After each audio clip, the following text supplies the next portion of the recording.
The reunion was held in the same park every year, a wide stretch of grass with picnic tables bolted into the ground, and a pavilion that smelled faintly of charcoal, no matter how early you arrived. Someone had brought a speaker. Someone always did.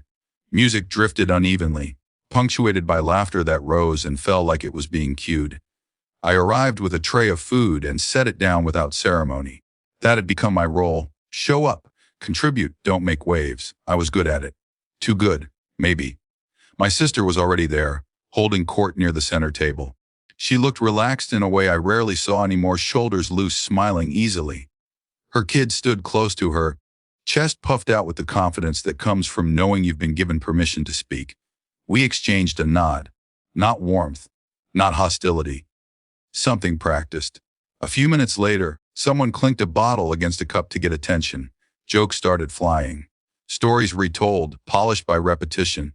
Then my sister's kid, maybe 10, maybe 11, stepped forward like this was a performance. Mom says, the kid announced loudly, voice ringing clear across the tables, that you never give back to this family. There was a beat of silence, then laughter, applause even. People clap because that's what you do when something lands as a joke, when it confirms a story you already like. I felt eyes on me, curious, expectant. I smiled, not tight, not forced. A real smile, the kind you use when you've made a decision and no longer need to argue with yourself. Perfect, I said. My voice carried without effort. Then she won't miss the $5,200 I cover for her mortgage every month. The sound didn't stop all at once. It unraveled. Claps faded mid-motion. Lauders stumbled into coughs. Someone cleared their throat too loudly. My sister went pale. Not figuratively. The color drained from her face in a way that was immediate and unmistakable, like someone had pulled the plug. She started, then stopped. I stayed where I was. Didn't move toward her. Didn't move away. Just stood there, holding the same smile. Someone near the drinks table let out a nervous laugh. Well, they said, as if tone could reframe math. I didn't respond. My sister recovered enough to speak, her voice sharp now. Why would you say that here? I tilted my head slightly. Because it was said here, I replied. By your kid. There it was. The quiet acknowledgement of how the moment had been set up. Her child looked between us, confusion flickering across their face. The confidence they'd carried seconds earlier evaporated, replaced by uncertainty. I felt a brief sharp pang, not guilt exactly, but sadness for the way adults use children as messengers and shields. My sister turned to the crowd, trying to rally it back to her side. That's not what that money is, she said. It's temporary help. It's been 3 years, I said calmly, and it's automatic. My mother stepped forward then, hands raised as if to smooth the air. Let's not do this here, she said. This is supposed to be a nice day. I nodded. I agree. The irony hung there unaddressed. Someone changed the music. Someone else started passing out plates. The reunion lurched back into motion, but it was different now. Conversations were quieter. Glances lingered longer than before. My sister didn't look at me again for a while. When she did, it was with something like fury, but underneath it, something else. Fear, maybe. Or the realization that a story she'd been telling comfortably had just been interrupted by facts. Later, she cornered me near the edge of the pavilion. You humiliated me, she hissed. I leaned against the wooden post, feeling its roughness through my shirt. You humiliated yourself, I said evenly.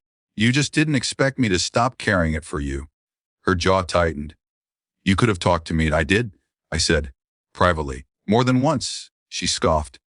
So what? You're going to cut me off now? Punish me. The word hung between us. I'm going to formalize things, I said. Put timelines on them. Clarity. That way no one's confused about who's giving what. She stared at me, searching for the threat, the cruelty. Finding none seemed to unsettle her more. You're serious, she said. Wes? She looked away first. I left early, not dramatically. I packed up what I'd brought, said brief goodbyes. A few relatives avoided my eyes. A few met them with something like respect. No one said much. On the drive home, the adrenaline ebbed, leaving behind a tired calm. I didn't feel victorious. I felt exposed and oddly lighter. That evening, I opened my laptop and drafted an email. Polite, clear dates, numbers. Options. I sent it to my sister and copied our mother. Support would continue for a defined period. After that, it would end. No negotiation embedded in the language. Just structure. The reply came late, emotional. I didn't answer right away. Days passed. Then a week. At some point, the narrative shifted. Quietly. People stopped joking about my supposed lack of contribution. The topic faded, replaced by something safer. My relationship with my sister didn't recover. It changed shape instead, more distant, more brittle. Her child avoided me for a while, then eventually waved one day from across a room. Unsure but trying, I waved back. What stayed with me most wasn't the confrontation. It was the moment before it, the split second when I could have laughed along, let the applause wash over me, reinforced a story that made everyone else comfortable. I didn't. And in the space that followed, uncomfortable and unfinished, something settled into place. I was no longer invisible. I was just done being misrepresented.